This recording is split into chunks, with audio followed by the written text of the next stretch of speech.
I would like to start by thanking this invitation.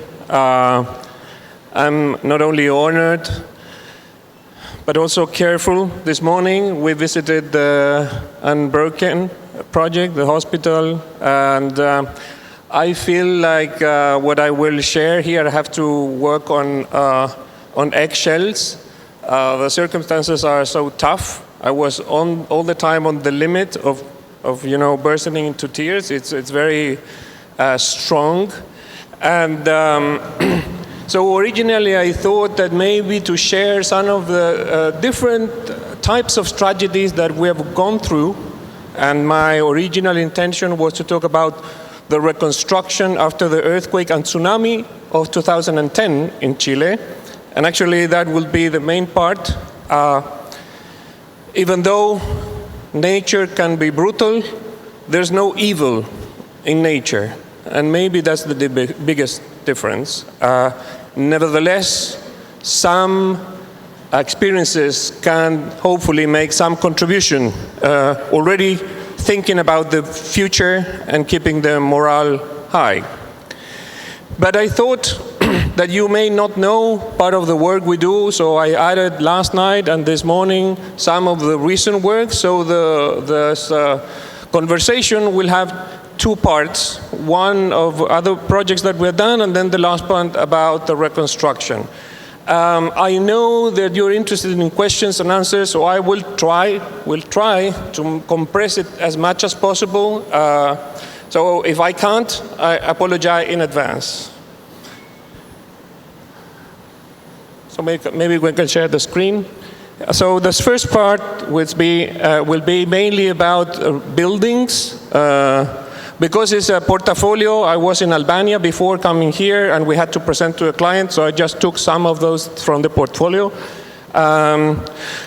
This is and I'm going to go into details into the buildings, but just to understand what's the problem and then the architectural strategy, because in the end, no matter the nature of the problem, we have to translate that into a design operation.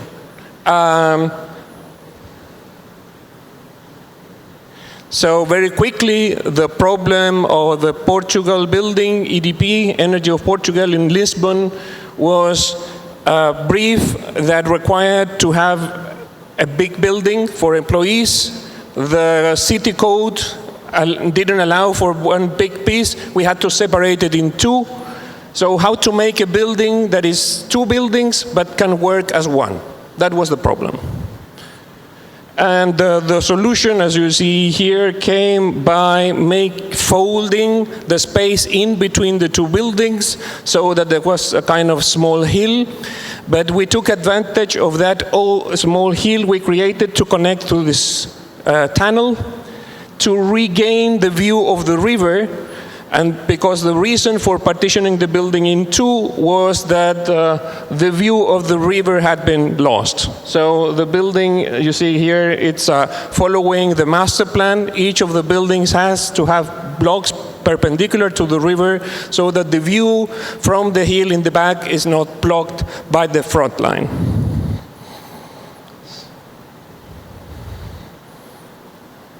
So again, under this slope, we put this stick so that we can gain the height that as a pedestrian you can't have from the river. Even though this is a private building, we dedicated all the space in between as public space.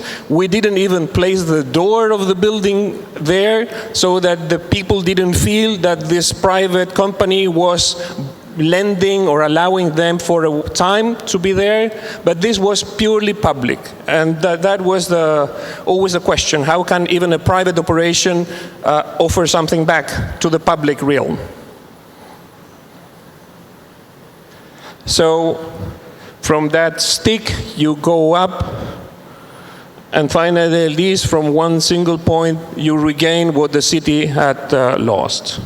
Of course, there are much more things to resolve in a building, but if I want to make it short, let's keep the contribution to the public as the main operation for this project. Another recent one, and this project was open a month ago, so that's why I wanted to show it.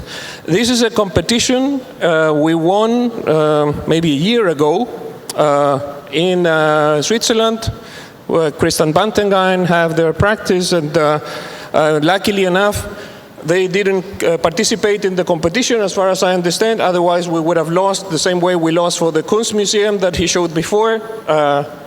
And the problem of this building problem, this is the bank, is the central bank of the central banks of the world. So out of the nature of the operations, it's an institution that has to be very careful with communications and the privacy and even security. But our point of view, coming from Chile, where we are going through social struggle, that any institution that holds some kind of power is seen as suspicious. So what we said to the bank is that you have to create trust, that's your business, by opening up, by being transparent. But they have the need of privacy. How do you create a transparent institution that has nothing to hide and yet provide privacy? So that's the idea for the forest. What you don't see in a forest is a door, is a wall, is nothing that closes. You feel that you can walk through, yet you can't see to the other side. So it's closed and opened at the same time.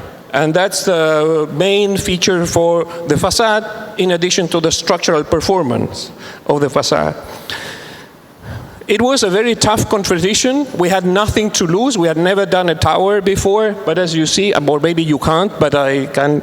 The short list was Chipperfield, Perrault, Foster, Herzog Demeron, Kengo Kuma, so everybody. And in those circumstances, I guess you have nothing to lose, and that's the way to go around when you want to risk some contributions or proposals. And I would say that in terms of working space, not for the institution, but for the people that will be working there, particularly after the pandemic, there was the question of, will people even come back to the office? Why go to the office? And the reason, and the answer has been yes, but the reason is because we still need to meet people face to face. I traveled from the other corner of the world here because still, in order to have a communication, we need to physically meet. That happens in the workplace, while studying in the university, while meeting friends. The exchange of knowledge in human nature will still require to physically meet. So in the office space, we wanted to create the conditions so that meeting others could happen in the best possible way. So as you see there, the old tower, the existing round tower, that was the bank from the 70s, and they were adding the new tower. The core of the round plan is occupied by the building itself. You go out of the elevators and you don't see other people because you have to go around in order to see who's there.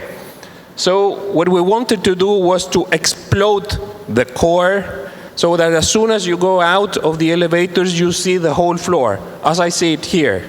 It's actually more or less the footprint. So it's 33 by 33 meters, so you go out and see people. The other thing, and that's the old tower, and that's the new tower. The other thing you may see here is these neighborhoods of grouping of floors in groups of 3 at least. And the reason is in terms of carbon footprint, in terms of fire protection, and in terms of human communication. So I mentioned 3 reasons, and this is normally what we architects have to do. We have to respond to more than one force at the time, and use architectural capacity of synthesis to produce one single design. So from the sustainability point of view, the building that is 140 meter high, something like that, uses concrete every 3 floors. Concrete is very good for some things. It's very bad for others. So it's important to not make a caricature out of the materials and just ask a material to do good what it's good for. Concrete is very good for resisting in height, It has a bad carbon footprint, but it is good because it will resist a lot and for a longer period of time. So let's ask concrete to do nicely what it's good for. So and this is not even the structure nowadays we have developed, but I can't show it, unfortunately. So concrete every 3 floors, and then a wood structure, very low tech, of 2 stories, almost like a furniture. And wood doesn't only have a better carbon footprint, but is flexible in case you change your mind. So one of the things about sustainability is allow for changing over time, flexible reshuffling of buildings without producing debris. And wood is good for that.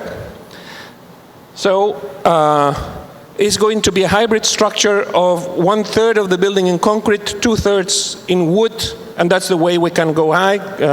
Chris already mentioned, in Switzerland you can't go higher than 100 with wood, but even if we could, we thought it was less efficient to combine materials performing at its best, each of them. 3 floors with this footprint is also the maximum that the Swiss fire code allows for compartments of fire.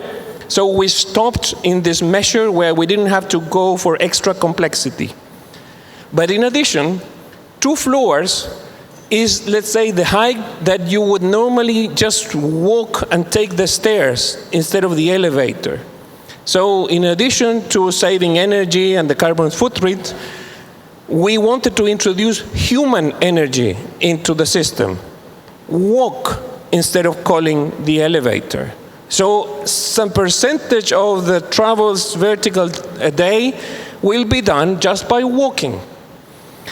But the amount of people working in these stories, it's already known, and this is something that we know from our social housing projects that I will talk about later on, is the maximum amount of people that you can relate to. So if you want to go to the office because you meet people, it makes sense to meet people in this kind of neighborhood of 3 stories. So out of at least 4 reasons, we produce this consequence in design. Of course, providing outdoor space in elevated floors, that's something unusual. And this is more or less how the building will look like. This is very quickly a project we did for Sundance in the US, for Robert Redford film industry. We had never done something and we were interested, but I'm going to skip this one. It's a School of Architecture in Mexico, in Monterrey. But maybe, yeah. This is the Innovation Center in Santiago. You may know this project. And the one I would like here to explain some of the reasons for this design. This is a picture of maybe 10 years ago in Santiago. So what you see here is mainly glass. And for the weather of Santiago, that is almost a desert, we don't have the luxury of the green that I've seen in this city, for example. Whenever you have glass directly exposed to sun, it creates a huge greenhouse effect. 120 kilowatts per square meter per year in air conditioning, if you allow this to happen. So what we wanted to do is to turn the building inside out. Put the glass in the core and then the thermal mass in the perimeter. Just by doing that, so rigorously using common sense, this is common sense, the energy consumption of this building went from 120 to 40 kilowatts per square meter per year.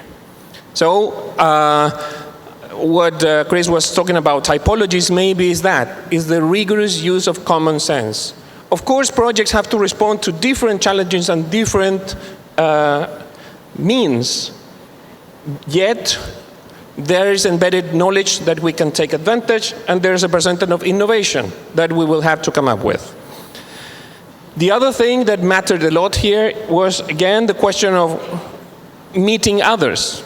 In an innovation center, when the core is transparent, you can see what other peoples are doing. Otherwise, in a vertical structure, with a conventional elevator, you never see what the others are doing. So the core was important. So as you see here, thermal mass in the perimeter.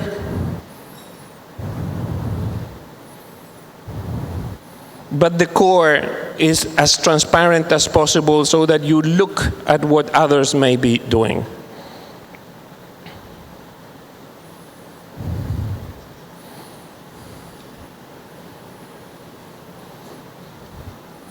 This will take too long.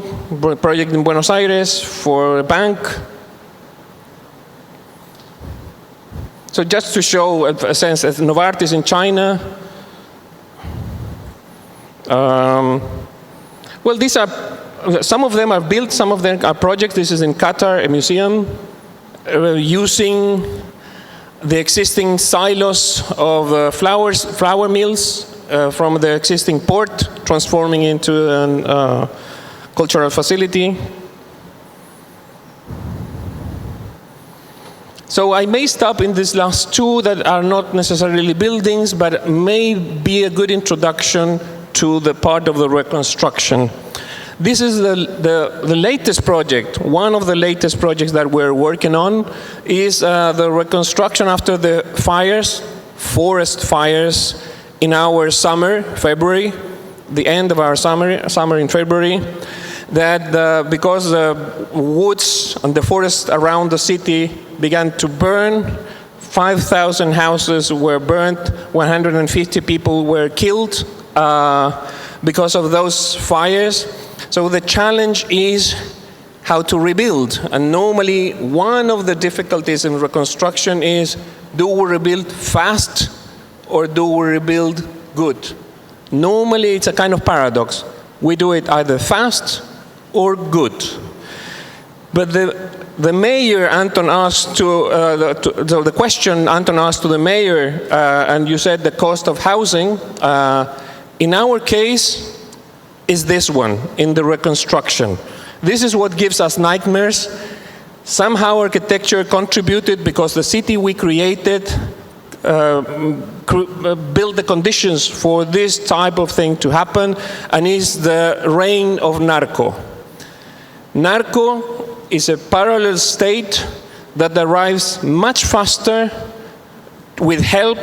So in the reconstruction, I'm going to quickly read, if you can't read, this is a pamphlet that was circulating in one of the slums that we're working, and it says, the pamphlet, "Greetings, for me is an honor to be able to talk to you. This is not a threat, but we need a contribution from you every week per lot of 200 euros so that we can all work without worries. We know the location of your operations and your cars. We have the conditions to offer security, and we give our word. Kindly, the bandits." So what has happened? In the forefront is the formal city, the ones in which we're working with prototypes of prefab in order to be able to respond as fast as possible. Sanitation was somehow damaged, but in any case, there's the right of property. People have not demolished because of the fear of that land being taken over illegally by slum dwellers. So they're waiting until the projects are ready, and only then they will demolish. But what you see in the back on the hill, that's informal settlement. There's no property there. Nobody knows who belongs to whom. And in that neighborhood, what you see is very expensive cars arriving with boxes, with materials, or with envelopes, helping and financing people, the reconstruction, to the point that after the first week, what you see there is 2-, 3-, and 4-story houses, already rebuilt before the state can even understand which program will be allocated to arrive to that slum reconstruction. So the moment you have a parallel power to the state that has different laws, and we may talk about this later on because it's a cultural issue. Once they arrive before, you can imagine that later on, any formal operation of the society and the democracy won't be able to enter that land. And that is a dramatic situation in the struggle of you wanted to arrive to help and level the field of inequalities with the state, and then having different means operating in a much faster, efficient, and of course also cruel way. In order to understand the phenomenon, I recommend, I don't have time here, to watch this movie by Alejandro González Iñárritu. You know, he's the Mexican filmmaker of Birdman. He won the Oscar for Birdman. So this movie is called Bardo. It's a very personal and surrealist movie. Don't expect this to be a documentary, but in the minute 59, for 3 minutes, there's a kind of fictional interview to a narco in which, if you want to understand the phenomenon through which Latin America is going through, these 3 minutes are gold because of the sharpness to understand the forces at play that are by far our biggest challenge. So 1 second, I'm going to go back. Can I stop the video for a second, please? So just a quick introduction. This other project I'm going to show, it has a 3-minute video. It's a project with Mapuche. Mapuche is a community in the southern part of the country that in a way is, if not at war, in conflict with Chile. Different type of conflict of the one that you're involved with. Nevertheless, it's more of a guerrilla structure. Yet, the project we got involved with was how to create a place, first of all, to level the field of the parts in conflict of mutual knowledge. If the Mapuche claim that we know what Chile is about, but you Chileans have no clue what we Mapuches are about. So in order to start peace negotiations, the first thing that has to happen is to level the field of mutual knowledge. If we know each other and we know what drives each of the parts in conflict, then we may have a chance for peace. So the project that you will see 3 minutes of video, it's the introduction to some clues we found in order to translate this into architecture.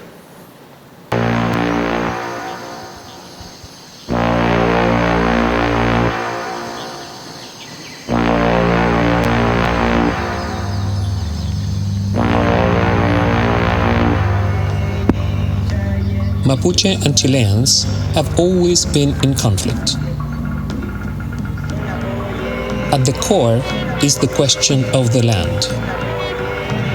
One possible clue to understand the complexity of the issue may be given by the fact that in Spanish we don't have 2 words for land and earth. So we have tended to mix, as if it was the same thing, the dispute over the land, its ownership and the historical property rights, with the deeper notion of Earth as planet. Be it for legal or cultural reasons, the fact is that violence has escalated.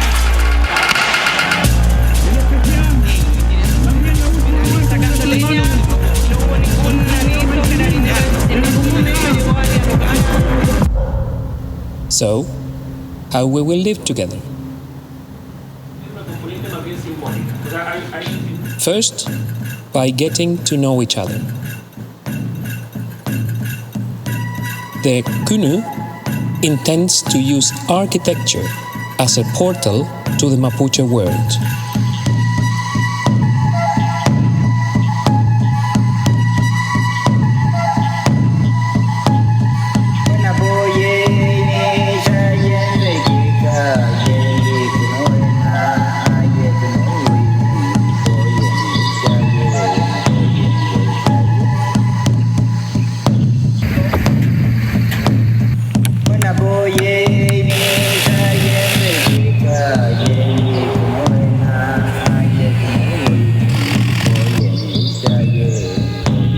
Once the field is leveled, let's start a conversation. The Coyahue is a place that intends to reinstall the old tradition of polis.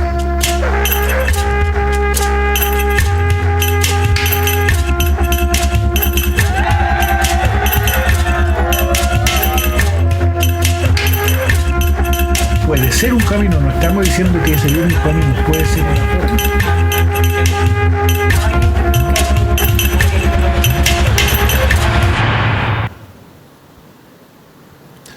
So, okay.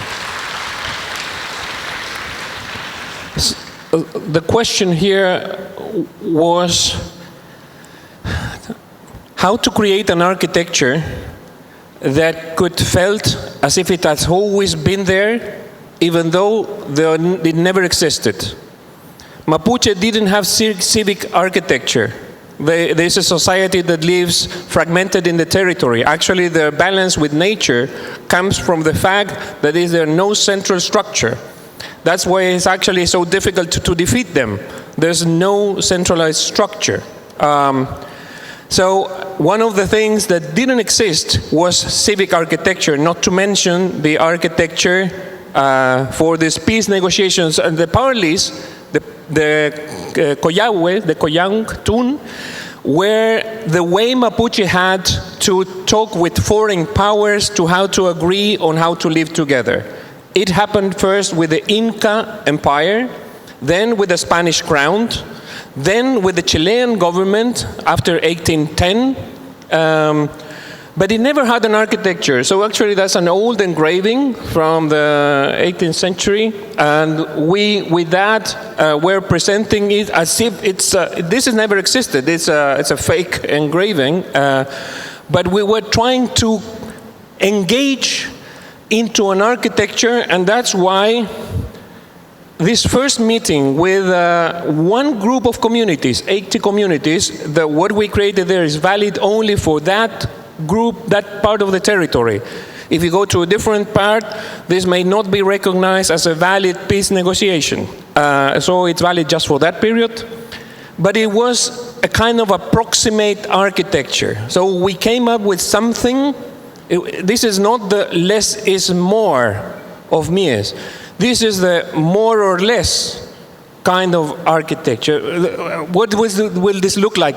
We're more or less like this, not exactly like this. And that leaves room for the others to engage into the design. So it's based on the footprint we saw there on the grass of old rituals for celebrating ceremonies. Actually, the New Year, which is the Southern Hemisphere, is on the 21st of June. That's our shortest day in the year.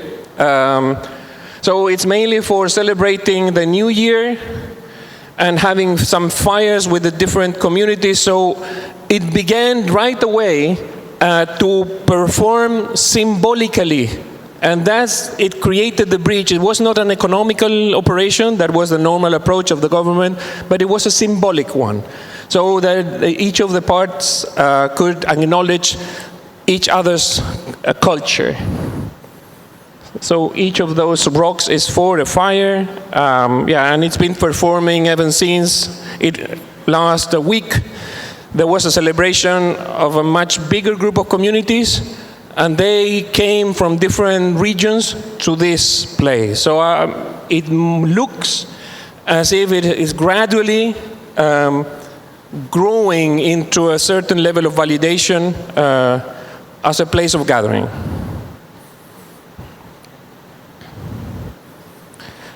So with that, that's the end of the first part. I think we need one moment for the other presentation, which is about the reconstruction after earthquake and tsunami. And the connection between the two is that even though the problems are not strictly architectural, each of these challenges are beyond architecture. The way we try to engage into a non-architectural conversation is by doing what we know, designs. So here maybe was one of the moments where our capacities were tested to the limit, and maybe, and that was my original intention, I learned in 24 hours here that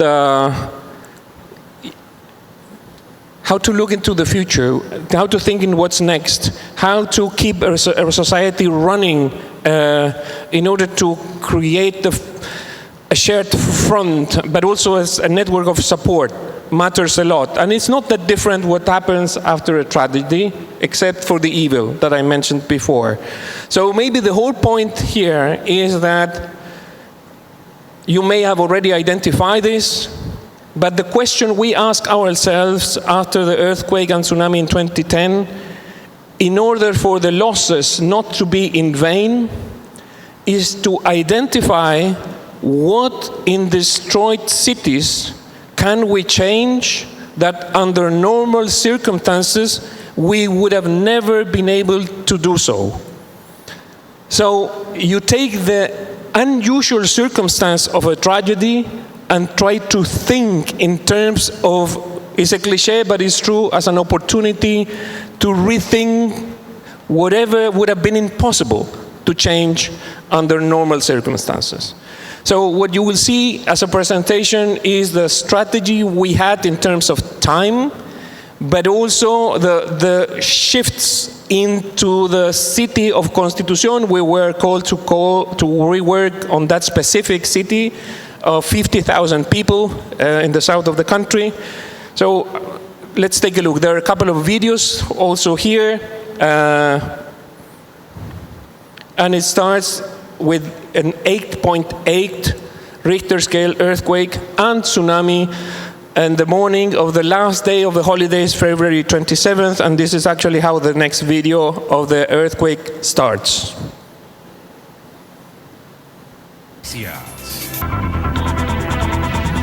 Seguimos conociendo noticias. Último día de descanso o último fin de semana para relajarse porque ya comienza marzo. También es mi último informativo Me voy al descanso propio de unas, espero, merecidas vacaciones, pero de todas maneras seguirá trabajando el equipo de prensa de Televisión Contribución para informarles. Buen fin de semana, aprovechenlo, disfrútenlo y también buen inicio de año escolar para todos los estudiantes.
So on the right is the Pacific Ocean, the waves entering, and I mean, earthquake, even though this was extremely strong, Chile is prepared for earthquakes. We have learned from previous experiences, and every single earthquake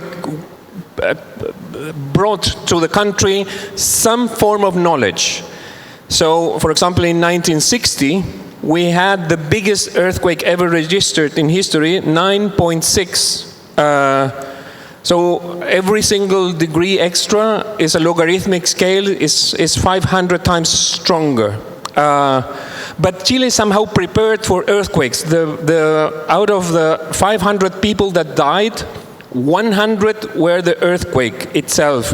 Constructions built before the codes that we have been upgrading after each earthquake, learning from other experiences like Japan or our own experience. What was somehow new is the tsunami. That, for some reason, the fishermen on the villages knew, but the majority of the population, for some reason, didn't know. So the tsunami killed 400 people, and most of them in this city. What is interesting is on the right side is the Pacific Ocean. So waves entered the continent with 12-meter high waves, and they kept on moving inside with 6-meter high waves. Interestingly enough, we learned it later on, but it was along the strategies we implemented to protect the city for future tsunamis, was the island in front. What reduced the energy of the waves was the forest in the island. The introduction of chaos in the mass of water reduced the energy. You can't stop the energy, but you can reduce its energy. But that was the situation of Constitución that you see in the back here. So, as you see, this was not part of what we were expecting to defend from.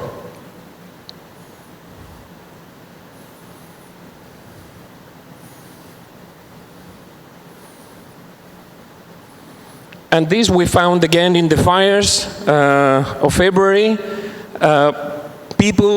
What do you do with the life of people in the meantime? They leave their phone there, they maybe are staying with relatives or in shelters, but they want to be part of the reconstruction. So this is important. The human participation is a resource that is part of the solution, is not part of the problem. See, this is the map of what had to be demolished after the waves entering the city. 80% of the city was destroyed. And this is what I mean when we were asked to contribute to the reconstruction. We asked ourselves, what in this city would have we done differently had we had the opportunity? And that opportunity normally doesn't come because it's very hard to move things that have property there, streets, public domain. But in this moment, maybe you could ask yourselves. And as a spoiler, one thing along the shore which is against the geographical threat, come up with a geographical answer. So a forest in between the ocean and the city to reduce the energy, not to stop the energy of nature. Created a public park on the shoreline that previously was owned by 16 people. So there was no access to the river before the tsunami. And because everything was destroyed and we could declare this the zone 0, and you can't invest public money in a dangerous area, we were able to take out the private property along the shore and create a public park. This is something that under normal circumstances would have never, ever been able to change. So the center of gravity of the city moved from the central plaza to the river shore. And then you will see why this matters. So what to do, and mainly when to do it, and how to do it. I would say we architects have a big say in the how. In the end, somebody has to translate into design these non-architectural challenges. So the plan we came up with was based on different scale times. What do we do on day 1? What do we do on day 3, 10? In day 100, we had to deliver to the government all the plans for the reconstruction, finished drawings, plans for the reconstruction, but we knew this was going to take a decade at least. So let's go to the water distribution. That is a primary necessity, and what we had witnessed in previous disasters is that carrying water is vital. And normally carrying water is very difficult. I mean, you can't take too many liters at the time because they're too heavy. And actually, when we were studying, I was in South Africa just before the earthquake, and I saw this. So one of the first things I asked to South Africa is they could send some, they're called the hippo rollers. But that would have been only a couple of them. So we thought, what if we create an even more basic version of the African one?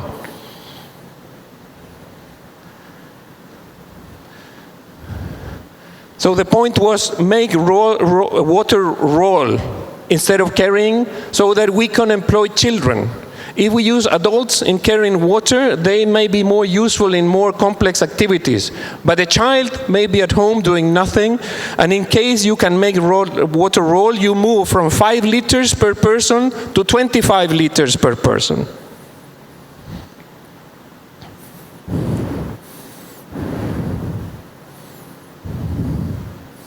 So in addition to the practicality of, having everybody involved, otherwise what are the children doing at home? Nothing. And then you can find, because of the way of design, to give a role to every single member of the community. Of course, the next question is, and I understood here this has been is almost a discussion, what do you do with emergency shelters, with temporary constructions? So in the case of Chile, this was a lesson we learned from the earthquake in the north of the country in 1927. That was a 7.7 in the Richter scale earthquake. So when I arrived there to the north, it was already a bit too late, because what I found was this is the shelter that is used is a 3x6 wood shack. So it's a room of 3x6. And the way these rooms were placed was like this. They created with machinery of the military these terraces. It's the north, it doesn't rain, so the winter was not going to be an issue. But the way they placed those were, 2 of them facing their entrances, and then a 1 meter gap to the back. What was important from this is that we learned that in a tragedy like an earthquake or tsunami, communications are cut. The only thing that went through were text messages. We couldn't send an image, or let's say a drawing. That's what we architects do. But the drawing is too heavy. It doesn't go through, at least at the time, through maybe the technology we have today. But still, when you're with an emergency, text goes through, images don't. So the question is, for us architects, can we design just with words? Can we make a design that is done only with text, not with CAD, not with SketchUp, just with text? So this is we sent to the south, 3 years later, a text message for how to put the emergency shelters together.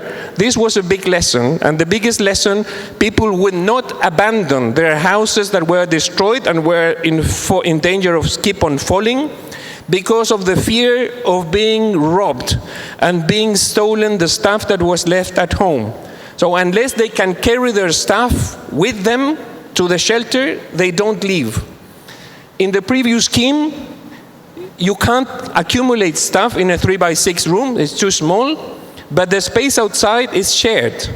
But when you just do this, it's the same density. 3 meters for each family, the doors leading to the back of the next one. It creates a kind of courtyard for each of the shelters. So it doubles the size to accumulate stuff. So with that text message, we sent to the south the placing of the shacks of wood every 3 meters, door facing to the back, around the courtyard, and this mattered a lot, because if you create a territorial unity that is bigger than the unit, and this is again a lesson we have learned from social housing, you can provide services for a different scale. So let's say chemical restrooms and bathrooms, or a shared kitchen, or energy, that unit by unit would be impossible to achieve. At the city scale, it's also too expensive. Somewhere in between, there's a unit that works and is actually in between 20 to 30 families, and this is what we have witnessed also creates social networks to be able to take care of each other. So that's on day 3, just a text message with a recommendation of what to do with the existing shelters, because these shelters were going to be used anyhow. The problem with those shelters is that they're temporary and disposable. They melt with the winter. So by day 10, we were working on the design of another type of shelter that could be used in the reconstruction. So what we know is that the existing shack of a cost of $1,000, 18 square meters, is followed then, maybe in 5 years, 7 years time, who knows when, by social housing. For us, social housing is $30,000. And the sum of the two creates very bad neighborhoods. So we thought, what if we propose a shelter that may be more expensive at the beginning, but out of which the panels can be used in the incremental housing designs that we had developed. So it's an anticipation of the housing policy. It doesn't come from the Ministry of the Interior, but from the Ministry of Housing. And the sum of the two is 23,000, so 1/3 less than the conventional approach.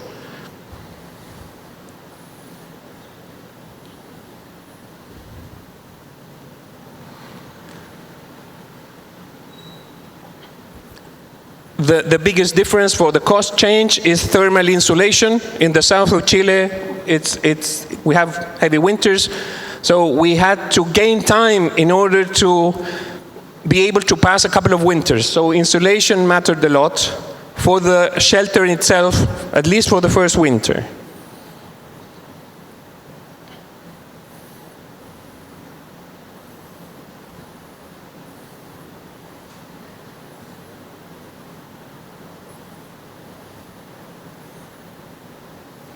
But the whole point was that if then we built the reconstruction with houses that still have to be completed, that's a strategic way to organize public resources, then all the panels of the shelter can double the initial size of the permanent housing, so you gain time in both of them, in the emergency, but also in the permanent reconstruction. So all this had the purpose to gain time so that if people were in the temporary situation in better living conditions, we made solve the paradox of building fast or good. And still, the final project had to be submitted in 100 days, so it still had to be fast. This may be too technical, but the strategy for how to create a consortium to which we were reporting, it was not only the state, nor only the private companies that were contributing to the reconstruction with quite a few amount of resources, but also including the people. And the reason is not just for democratic reasons or goodwill, but it was because we knew reconstruction was going to take a decade, and this is a political time that is much longer than what reconstructions take. Actually, in between 2010 and now, we have had 3 presidents, several governors, several mayors, and the risk, at least in Latin America, is that whenever the next authority comes, that authority will say, okay, what we will do? And the people say, no, wait, we already know what to do. We agreed on a plan, and this is the navigation chart. You comply with this, and the guarantee of continuity to political times that are shorter than the reconstruction is one very big reason to have people informed and involved. So that's why out of the 100 days, on day 20, we built in the main square of the city this open house for the deliberation processes of the community of how to proceed with the reconstruction, to ask them to vote priorities. We can talk about this later, but this is a very specific advices we have learned about participatory processes. In any case, In order to gain time, we made a survey of projects that were already approved in the public investment system, so we didn't have to go to another approval system. The money was already there, but we reshaped the purpose of those projects and coordinated them. And the most important thing, and that's why we wanted to ask people, was how to protect the city against tsunami. This was new in Chile. The first alternative that was floating in the air was create a ground zero prohibition of people living in the dangerous area, the red zone over there. 30 million, maybe mainly in land expropriation. But the problem with that, and that's actually what Japan was discussing after the earthquake in 2011. But if you have a disciplined population like the Japanese, such a prohibition may work. In Chile, you forbid, and the next day it will be illegally occupied. So it had no sense of reality. Alternative 2, heavy infrastructure. A wall to protect the city against tsunamis. So at least we knew that from Japan, 10-meter high, but not even that worked. So these are the kind of things that what we learned from Japan was soon enough so that we avoided creating a solution that would not have been a solution. And it was still expensive, but ineffective. So when asking people about what was their opinion for how to protect the city against future tsunamis, it was very interesting because people said, and I clearly remember an old lady saying, you know, I've lived here in the city for 50 years. I don't remember the last time a tsunami hit the city. But every single winter we're flooded by the rains because improper treatment of water coming from the surrounding hills into the city basin. So whatever you do, take care of the flooding. And this, we made some maps of the occurrency every 2 years, every 5 years, and every 10 years, what was the level of rain and what's the level of interruption of the city life due to flooding, not to tsunami. The other thing they said, whatever you do, try to do something with public space. Our public space sucks. So it's 2.2 square meters per person. International organizations recommend it to be 8 square meters per person. Rich neighborhoods in Santiago have 18 square meters per person. London has 44 square meters per person. So no wonder they were complaining about the poor quality of public space. And finally, there was the issue of the identity of the city. I mean, city was destroyed. Should we rebuild what was there so the memory is not lost? And what the people said in the deliberation processes was that the identity of the city was not connected to architecture. Yeah, it fell. Sad, what a pity. But the identity of the city is connected to geography, to the river. The origin of the city is the river, and as I said before, it was privately owned, so nobody had access to the river. So the identity of the city, I mean, that process of participation also saved a lot of energy and money because we understood that we had to go in a different direction. If we rebuilt the old houses that fell, we would have answered well the wrong question. And this is very important. So the third alternative was this forest in between the city and the ocean. And because it was a forest and a public space, numbers went from 2.2 to 6.6. Still not enough, but better than nothing. Public access, democratic access to the river. And then it's a lamination pond for the flooding of the rain that every year was affecting the city. So this park that, in addition to the very specific treatment of the diameter of the trees, has to introduce some bumps below so that you introduce chaos in the mass of water. So some videos about the participation process. Ahora vota por construcción y vaya a la casa del PRES y exprese su opción. Participa a toda la comunidad, así que toda la comunidad marina. Específicamente yo como pescador tengo 25 pescadores. ¿Dónde lo voy a llevarlo yo? ¿Al bosque? Entonces, ¿por qué nosotros no podemos tener una defensa de hormigón? Por supuesto, bien hecho. Soy historia de Constitución y vivo en mis actores. Y este señor me viene a decir que yo no puedo seguir viviendo ahí. No te digo. Ha vivido toda mi familia, toda una vida ahí. Crié a mis hijos y mis hijos criarán a sus hijos y mis hijos y mis nietos y todo. Pero ¿por qué me viene a imponer usted? Él me está imponiendo. Mi zona de riesgo yo no puedo autorizar a construir. No, nieve. Él mismo lo está diciendo. No. So even if you didn't read the subtitles, you get from the body language that participatory processes are not a romantic thing. They're rather tough. This last gentleman, Nieves, snow, is a fisherman. And you can understand, I mean, you're trying to produce something good, but then he was asking us, have you ever carried the engine of a boat? Do you know how much it weighs? If I can't live close to the river shore, how do I protect the engine of my boat?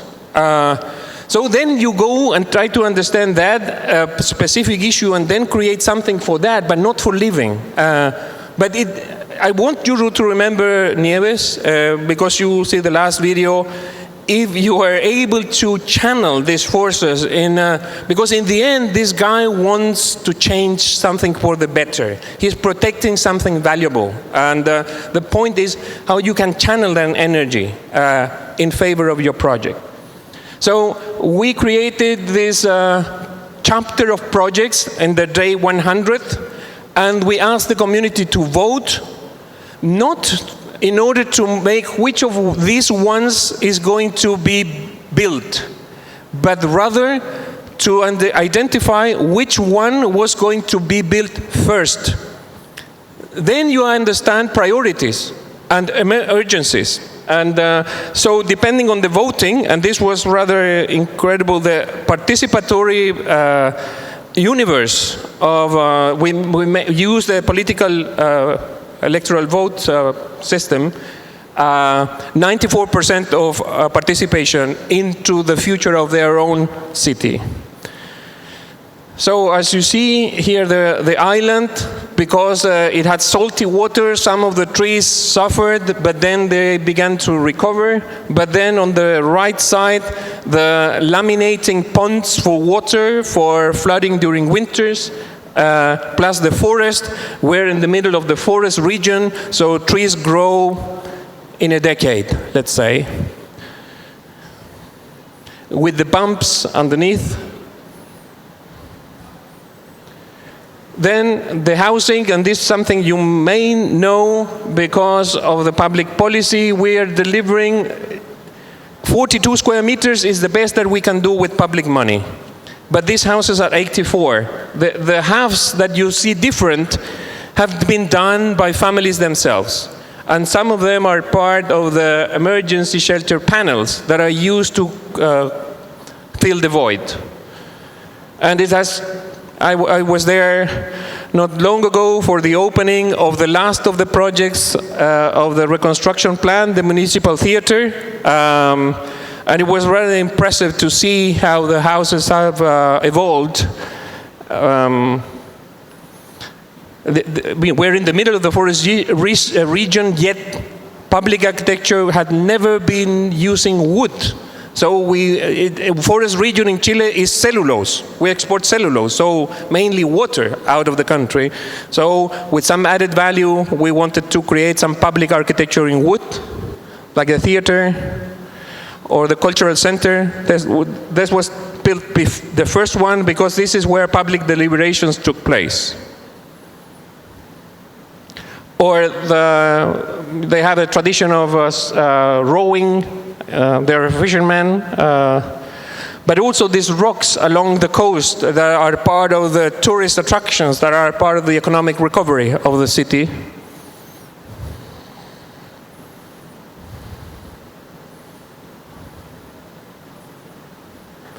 So this is a meeting not long ago where we were explaining what happened. A nosotros no nos perdíamos reuniones del PRES, ¿ya?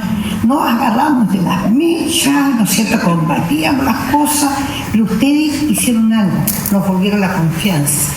En conjunto con el alcalde. Entonces le cambiamos el nombre, ¿ah? Cambiamos la figura, pero es muy importante que sigamos participando nosotros. Crecimos aquí, estamos discutiendo el término del PRE y ustedes son la primera figura en conjunto con nosotros. Un abrazo tremendo para todos ustedes, cabros. So if Nieves is happy, we are happy. Thank you so much.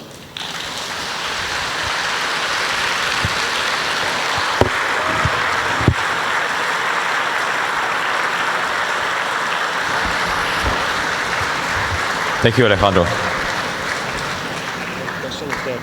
Is there time for questions? Yes, sure.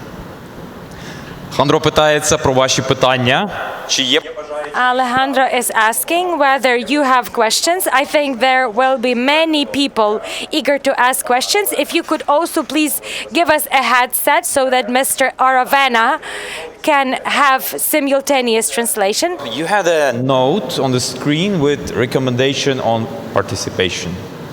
Maybe you could elaborate this few points on Can we... It was there on the... Якщо можна включити слайд, там була така записка з кількома пунктами рекомендацій щодо партисипації. Це було всередині презентації, поки колеги думають.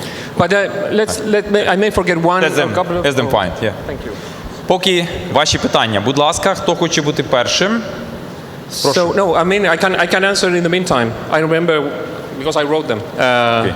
So the first one, participation is not to handle the pencil to a group of families and say, so what do you want? This is very irresponsible. We have the knowledge of drawing, they don't. What they do know, though, is what is the question that needs to be answered.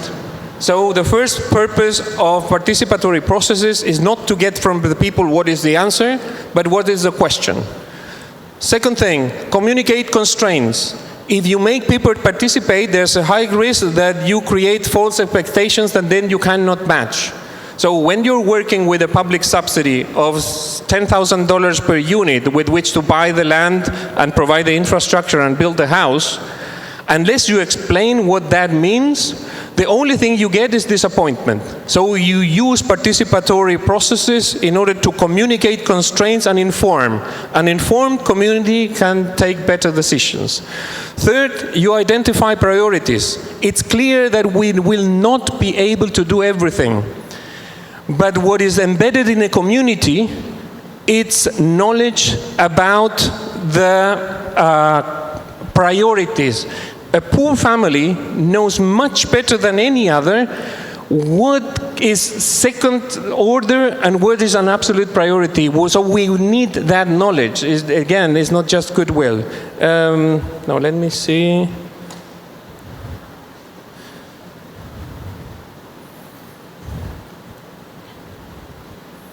Yeah, there. So, inform and communicate constraints. Identify the question, not the answer. Establish priority. Channel resources. In Chile, for a fact, and this is applicable to housing, but almost to every other dimension.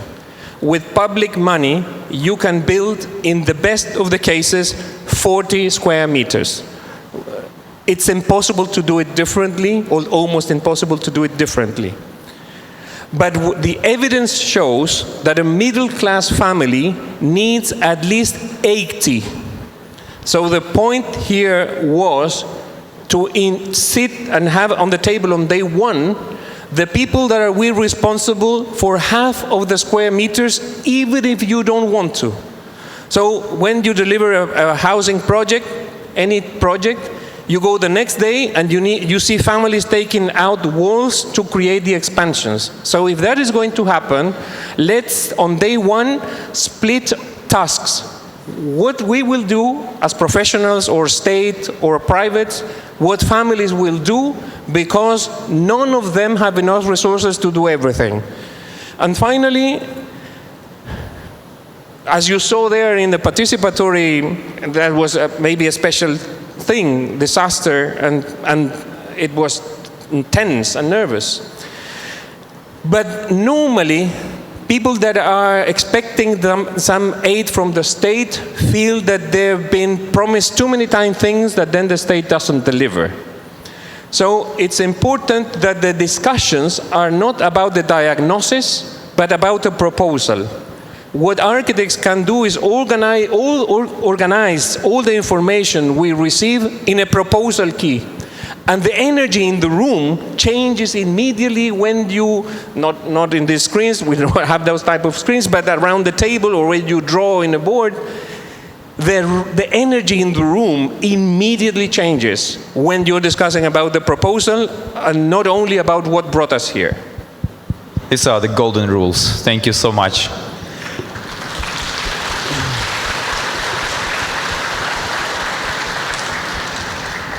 Дорогі колеги, хто хоче задати питання, будь ласка. Willing to ask a question? I can see somebody waving from the first row.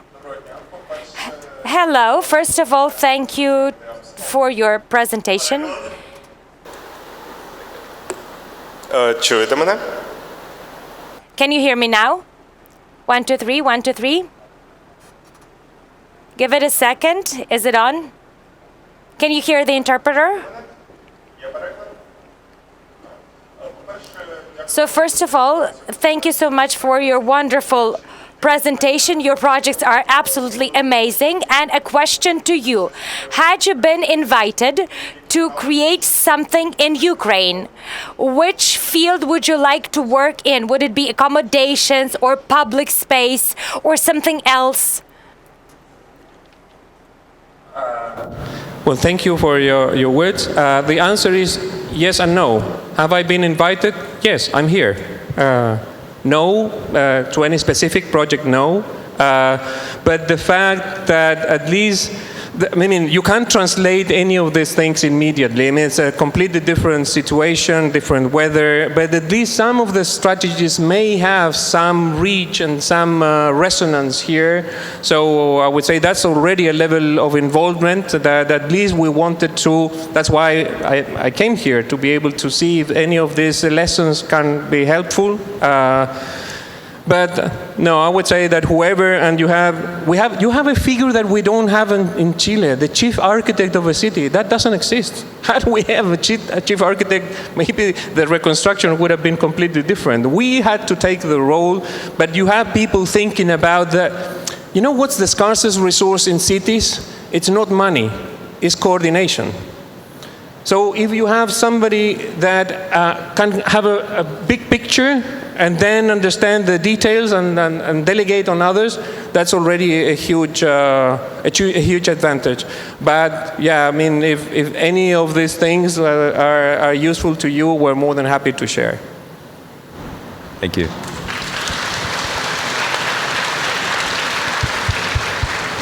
I see the lady there who wants to ask a question.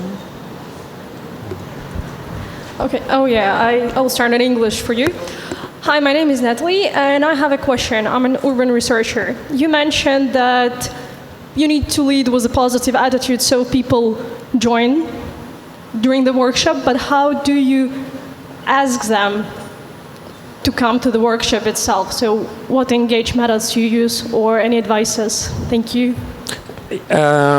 Yeah, well, maybe it was a problem I didn't express myself properly. No, we don't come into the meetings with a positive attitude. The moment you discuss about proposals, then the energy of the room changes and may become positive. So the shift happens only after the process, not in advance. The attitude with which we come to the process, I would say, is the first one that was written there, which is information and communication of constraints. We have nothing to hide, and even if painful, we have a responsibility to explain what the people can expect from not only our work, but from public resources. I mean, if we say you are going to receive the house of your dreams, don't worry, it's a lie. they will receive half of the square meters that they need. And it's not because there's a lack of will or somebody bad intention stealing money.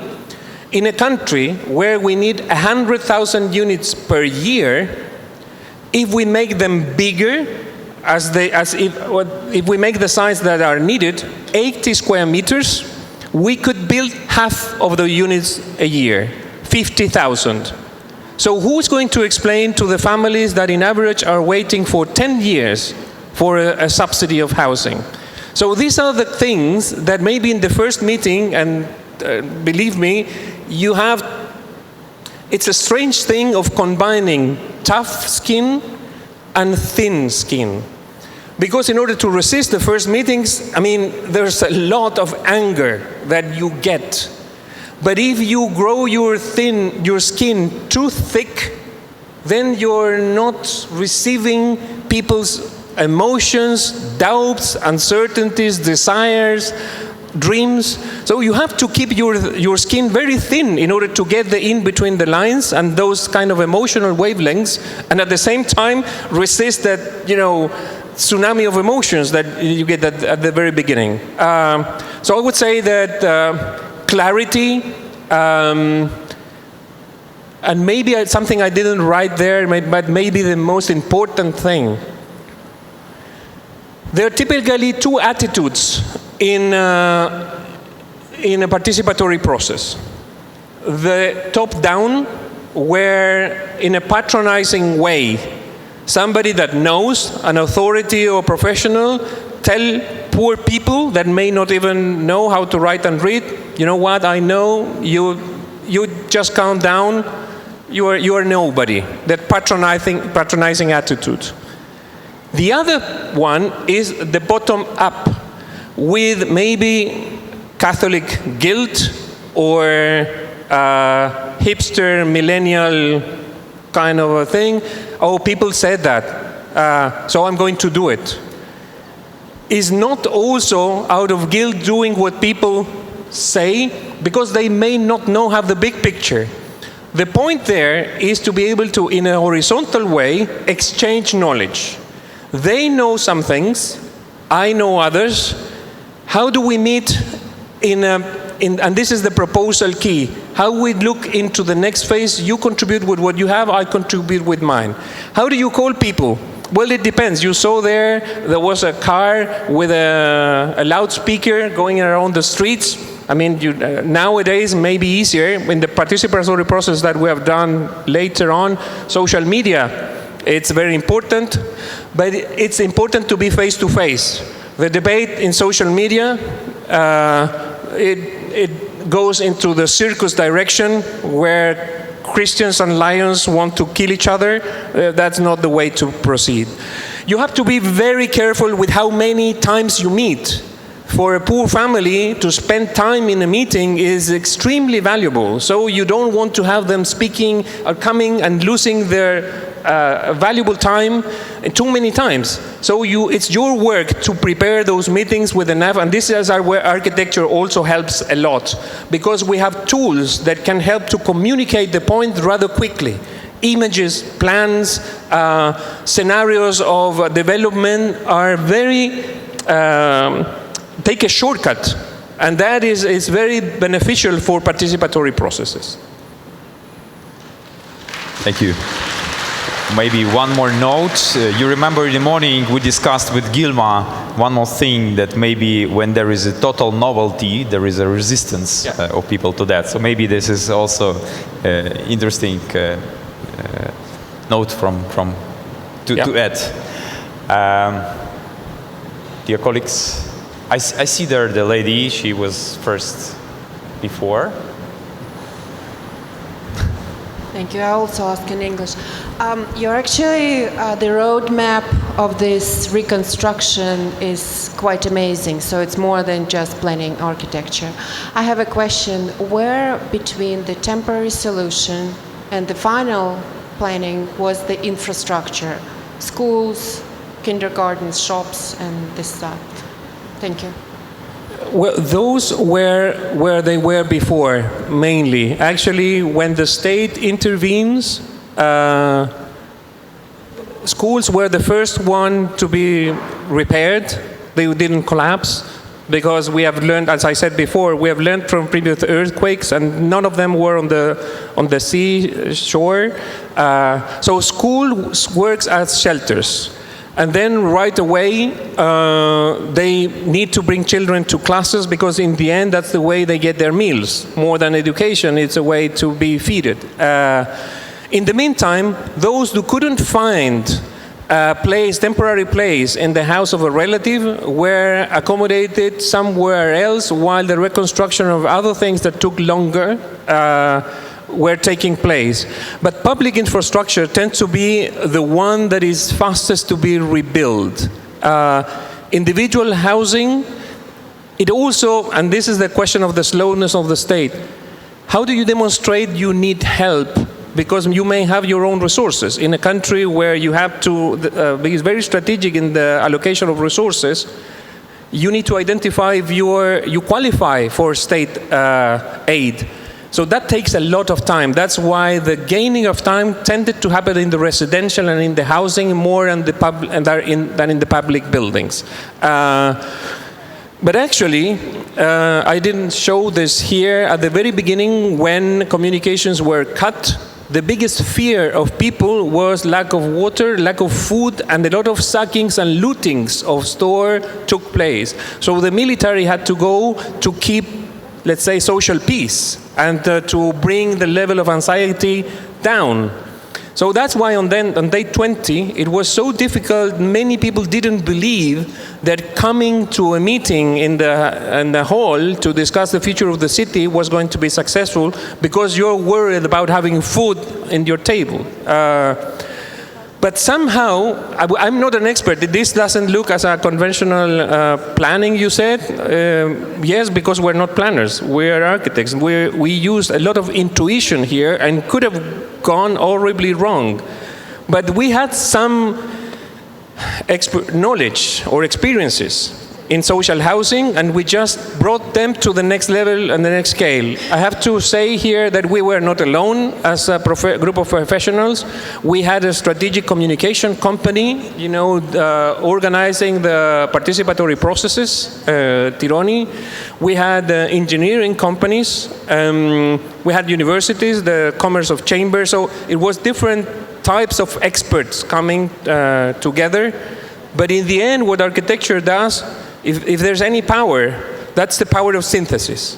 The more complex the problem, the more need for synthesis. And that's something that you normally do. You referred, I guess, to sketches. A sketch is very synthetic because out of this room, if I make a sketch, if I draw everything I see, my sketch would be completely black. I have to understand what is higher in the priority and more defining of the space. So when you sketch, you naturally do, and then it depends on how many seconds you give me to do the sketch. If you give me 5 seconds, I can draw 10 lines. What would be the lines? I know it would be the edges. If I have 10 minutes to do the sketch, I may begin to draw other stuff. And I will draw the people in any case. So maybe the sketches, and this is something we had the experience in Finland with Sitra, the Finnish Innovation Fund, where in order to sketch, and they use the word sketch, a national strategy towards carbon neutrality, they ask an architect to do a sketch because they understand it's not everything, but it's the most crucial. And maybe that is what in the end goes into this. We even changed the name. We didn't name this urban plan. We called it an urban project. And a project is different from a plan. You need more definition. At the same time, you can't design for the others. So somewhere there in between, there's some contribution architecture can do. Thank you. Alejandro, I think maybe final question. There was a lady, I guess, closer to the wall there. So she was raising her hand since the beginning. Hi, thank you. I think you've started to answer my question because all the time I was thinking, who are we? You always refer to we were doing this and that, and I know that I also think that the role of architect is to coordinate, and who kind of, how do you get this power to coordinate? And I know that the leadership is so important at the beginning, at the core of this process, and I'm just wondering how it happened, who it was, and who are you? Yeah. So there are two different we's here I may be talking about. So if we can go back to the slide I had before. I went through this very quickly. Чи можна включити презентацію, будь ласка? So let me start with the first we. When I say we, I say the office. My practice, elemental. I wear an office that is as small as possible. Sometimes we don't succeed. For example, after the earthquake, we had to grow somewhere to where it was before in the previous slide, and I can jump from there. So we're 15. After the earthquake, we had to grow to 60. And we went back, and we're still around 15. So that's my we. I don't think alone. We're a group of people that's why we have to come to the office physically. So when you're jumping into the void, and that's the challenge and the difficulty of architecture, you gather information, and then all of a sudden you're in front of a blank page. What do you do? Well, if you do it alone, there are much chances to make a mistake.